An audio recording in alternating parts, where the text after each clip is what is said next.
अंदर निडरता लाती है। शिक्षा आदमी के अंदर ज्ञान से दूर भगाती है। शिक्षा आदमी को सही और गलत का फर्क बताती है। पढ़े लिखे युवा लोग जाकर उनके यहाँ पर दरबारों में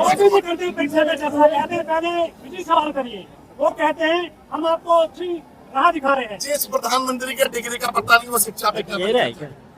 जिसका शिक्षा से कोई लेना देना नहीं, वो क्या शिक्षा पे चर्चा करेंगे।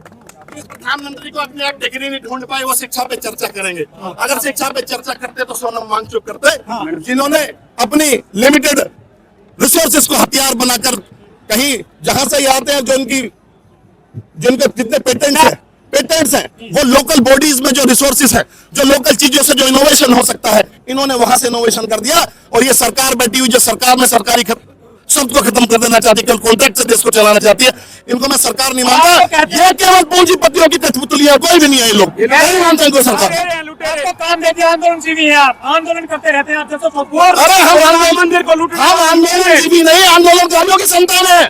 हमारे पास हथियार नहीं थे अंग्रेजों से लड़ने के लिए, उनके पास सेना थी, हमारे पास विचार थे। और दोबारा देश में वैचारी क्रांति आएगी और देश दोबारा आजाद होगा। दोबारा आजाद होगा नरेंद्र मोदी से, भारतीय जनता पार्टी से। सीट विवाद, चंदा चोरी,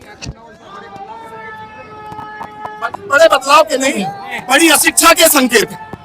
ये बड़ी अशिक्षा के संकेत जिनको पता नहीं है। कॉर्पोरेट कोई भी फार्मूला दे दे, हमारे मंत्रियों को लगता है कि कॉर्पोरेट का फार्मूला सही है। कॉर्पोरेट केवल हमेशा लाभ का फार्मूला देगी, वो कभी हमारे पब्लिक ग्रीवेंस की और पब्लिक की चीजों को लाभ नहीं देगी। छोड़ दिया गया है वांगचुक साहब को यहाँ पर। देखिए, मरना और जीना तो ऊपर वाले के हाथ में। कौन जिंदा रहा? जिनको जो राष्ट्रपति थे, कोई प्रधानमंत्री थे, कोई भारत रत्न थे, कौन जिंदा रहा इस देश में? जाना सबको है, लेकिन देखना यह है कि अगर हम यहाँ आए तो हमने अपने यूथ के लिए, अपने लोगों के लिए, अपने राष्ट्र के लिए, गलत कुरीतियों के लिए, गलत नीतियों के लिए हमने क्या किया, ये मायने रखता है। कौन जिंदा रहेगा इस देश के अंदर? इस सरकार में इस्तीफों की रवायत नहीं है, ऐसा राजनाथ सिंह भी कहते हैं। क्या आपको लगता है कि धर्मेंद्र प्रधान जी इस्तीफा देंगे? जो राजनाथ सिंह से क्या लेना देना है? सुनिए ना पूरा। एक बेटा पंकज सिंह जो है वो वहाँ पर प्रदेश उपाध्यक्ष है, 2 बार नोएडा का विधायक बन गया, सोने की खान पर बैठा है। दूसरा बेटा अभी उत्तर प्रदेश में उपाध्यक्ष बन गया है। राजनाथ सिंह का बेटा साइकिलिंग एसोसिएशन का अध्यक्ष है। अमित शाह का बेटा आईसीसी बीसीसीआई का चेयरमैन, अब आईसीआईसीआई का चेयरमैन। T20 खिलाता है। नितिन गडकरी का बेटा T20 खिला रहा है, वो T20 खिला रहा है, वो T20 खिलाता है। और उसका बेटा हार्वर्ड यूनिवर्सिटी में पढ़ता है, अनुराग ठाकुर, जो कहता है कि पहले एस्ट्रोनॉट हनुमान जी थे। अरे हम आस्था के साथ खिलवाड़ मत कीजिए। बच्चे वो ये बताइए कि एस्ट्रोनॉट पहले वो नहीं थे, कोई और थे। कम से कम कोई एक प्रश्न अगर कि उनके कहीं पर जनरल नॉलेज में पूछा जाए तो सही तो टिक करें। अरे ये लोग तो अपने बच्चों को सेट कर रहे हैं। यशवंत सिन्हा, बांसुरी स्वराज, सुषमा स्वराज की बेटी, अरे जिनके आप संतानें नहीं है भैया, गोद ले लो या आप शादी करके संतानें पैदा कर लो। जिनके संतानें होते सारे राजनीति में चड्डा चल रहा है बीजेपी में। भाई चड्डा, देखिए, जो सुविधापरक आदमी, इस देश की राजनीति में एक और बदलाव होना चाहिए। इस देश की राजनीति में किसान, मजदूर, विचारक, प्रोफेसर, वो जो लोग अपनी बातों को, दूसरे के दर्द को अपने अंदर देख सकते हैं। कमर्शियल पॉलिटिक्स होगी। मैं समाजवादी पार्टी से हूं, लेकिन इस बात के लिए सारी पॉलिटिकल पार्टी को चेताना चाहता हूं, अगर कमर्शियल लोगों को राजनीति में ले गया होगे तो वो धंधे के ले आए थे, धंधा करके चले गए। इसमें गलत क्या हो गया भाई?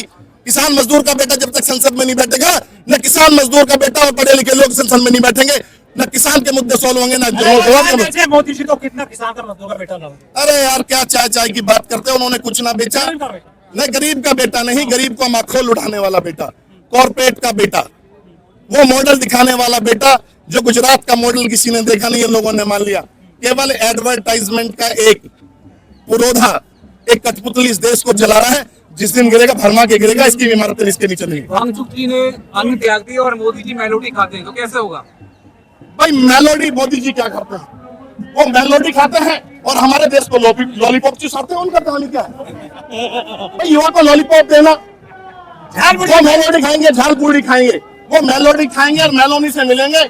और हमारा देश को कभी स्टार्टअप इंडिया, कभी स्टैंड अप इंडिया, कभी स्किल इंडिया, कभी डिजिटल इंडिया, और कभी हमें पासपोर्ट को नहीं मानेंगे, कभी आधार कार्ड को नहीं मानेंगे, कभी SIR की लाइन, कभी नोटबंदी की लाइन, और हम लॉलीपॉप चूसेंगे। लॉलीपॉप ही तो चुसा रहा है वो, उनको मेलोडी खिलाएगा, हमें लॉलीपॉप चुसा रहा है।